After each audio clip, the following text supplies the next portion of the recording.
maganar jajintawa duk sanda aka samu irin wannan artabu aka halaka mutane ana ba da sanarwa ana kuma nuna cewa wannan garba shehu ne yake wannan abun har ya zama ma yanzu ba mai sauraron sa ha kullun kawai shikenan muna ta'aziya mun je haba jama'a rai ne fa kaga America rai daya ya saraya ba America gaba ɗayanta duk ta fito kaga Ingila ma ta ɗauka kai har Australia ma an yi rai ɗaya Umar nan rayu nawa ake kashewa na bayan Allah rayu nawa ake kashewa kowace rana amma mutum wai ka shiga kai shuru kamar da ɗaya rana ba kama kuma kai ne ka je ka ce don Allah a baka ƙuri'a kuma a ce baka tunanin wannan abin a kanka baka jin nauyin wannan al'amarin a kanka. Duk wani malami da yake da mambari na juma'a da bai fito ya nuna damuwarsa ba ta zamanto ajandar hudubarsa kan wannan matsalar ba ne. A faɗa injini wannan malamin maciyin amanar al'umma ne da kuma addinin musulunci. Sunana Musa Yusuf an sani lakabina da asalin sunna. Babu wani dalili da zai sa a zo ana kashe mutane ka hau mumbari kana musu magana akan muhimmancin sadaka ko azumin nafila kuma a faɗa min malamin da inda yanzu a ce irin yadda aka je aka danna mutanen nan aka yanka mamar shi aka danna aka yanka ko baban shi ko ɗan shi ko matar shi dan Allah zai iya hawa mumbari wa mutane hudu ba normal yadda ya saba to abin nan fa in fa yana zuwa kan wasu abin ba wani tabbas zai iya zuwa kaina zai iya zuwa kan kowaye a kowane irin lokaci da haka malaman da suka fito suka a zaɓi mutanen nan to ya kamata su fito kuma yi magana sannan su tausaya ma al'umma akan halin da al'umman nan take ciki. Wannan al'amari zan ce bala'i ne ya zo mana saboda halin da muka ciki yanzu jihar Sokoto jihar Zamfara sai dai wanda ya je gani sannan kuma abin takaici kowa san tsaro na ƙasa ya dogara ga gwamnatin tarayya to daɗa mutanen da ke gaya ma shugaban ƙasa Muhammadu Buhari ko muna tafiya daidai ko suna haɗa mai kuma bai tafiya daidai in suna gaya mai cewa kuma na tafiya daidai sun cuce mu Allah ya shaida ya san muna cikin bala'i a yankin mu yau din nan ne da na je gida na dawo ni ga nake ba gaya min za a yi ba abincin mu gero Allah ya bamu shi mun yi noma jama'a mu sun yi noma mun samu gero mun samu shinkafa amma wallahi ba ta ɗebuwa ko waje ɗiba gero ne bai dawa da rai ne ko waje ɗiba shinkafa ta bai dawa da ran shi sannan an kulle mutane kamar Zamfara an sa masu wani kangi na bala'i wanda za a cewa waya ba ta aiki kasuwa ba ta ci sannan babu wani taimako da an ka ba talaka wanda zai cewa ya samu abincin da ya ci. A tambaya guda ɗaya nake da ita ga sanatocin Najeriya da kuma 'yan majalisar tarayya akan abubuwan da suke faruwa a Najeriya na maganar rashin tsaro. Musamman abin da ya faru kwana-kwanan nan ko in ce 'yan kwana biyu da suka wuce na yadda aka kona wasu bayan Allah har guda sama da 40 a cikin mota. Mutane da yawa na jinjina muku yadda kuka fito kuka yi koke kuma kuka nuna cewa ba ku ji daɗin wannan al'amari ba hakika muryoyinku za su iya yin aiki da tasiri kuma muna fata Allah Ubangiji ya kiyaye mu daga dukkan wayannan shari.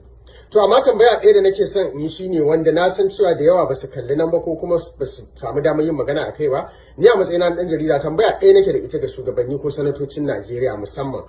shin wai dokan nan da ta ce idan shugaba ya kasa abin da ya kamata a tsige shi shin wannan doka ta tsige shugabannin ƙasa a Najeriya ta daina aiki ne tambaya ta kenan ga 'yan majalisu sunana Usman Kabara. Ina manyan mu da suke cikin garin Sokoto ina kuke siyasa yanzu sora kiras a fara ta mina na kun kai mana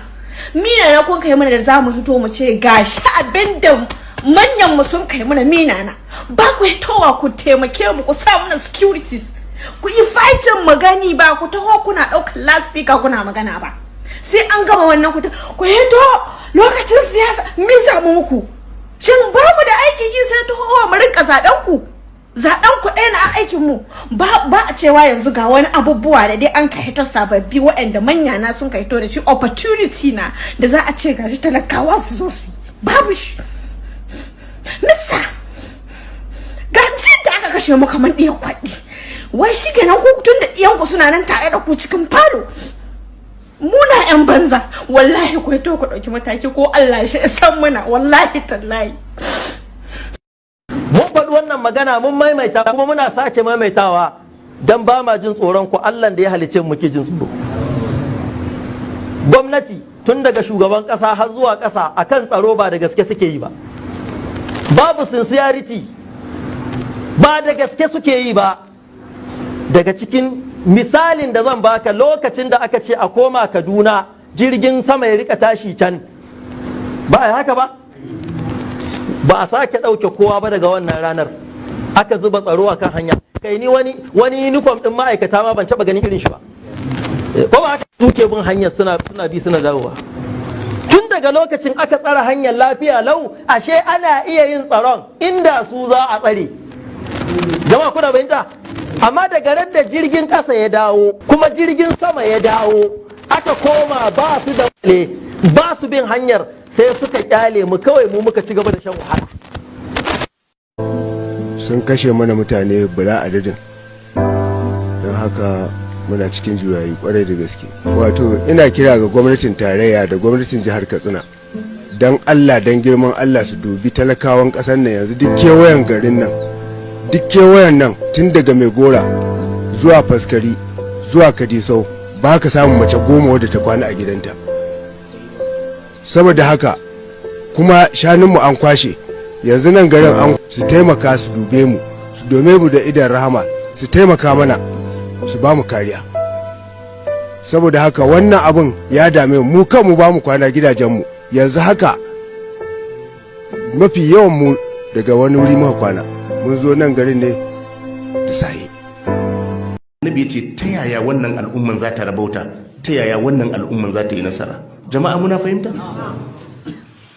Annabi ya ce yaya al'ummar da wadda aka cuce shi in mai rauni ne sai dai ya yi Allah ya isa. Annabi ya ce yaya wannan al'umman za ta rabauta, yaya wannan al'umma za ta samu taimakon Allah. Annabi ya ce ta yaya kaifa yukaddisu Allahu umma la yu'kas li da'ifihim min shadidihim. Annabi ya ce ta yaya Allah zai tsarkake wata al'umma ko waɗansu mutane ya kai su zuwa ga nasara. Annabi ya ce al'ummar da ba a iya karɓan hakkin mai rauni a wajen mai karfi, in dai an cuci mai rauni sai dai yayi Allah ya isa. Annabi ya ce ta yaya da su kai zuwa ga gaci. Jama'a muna fahimta?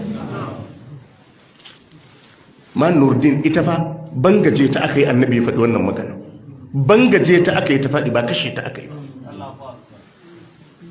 Bangaje ta aka yi ta faɗi, ba kashe ta aka yi ba. Annabi ya ce yaya za a yi waɗanda ake cutan masu rauni a cikinsu, ake zaluntar su, ba abin da za su iya yi sai dai su haɗa mutum da Allah su ce Allah ya isa. Wannan al'umma annabi ya ce ya Allah zai taimake ta,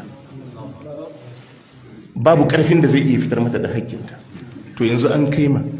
al'ummar mu gona ne mutum zai noma, gona ne sai ya biya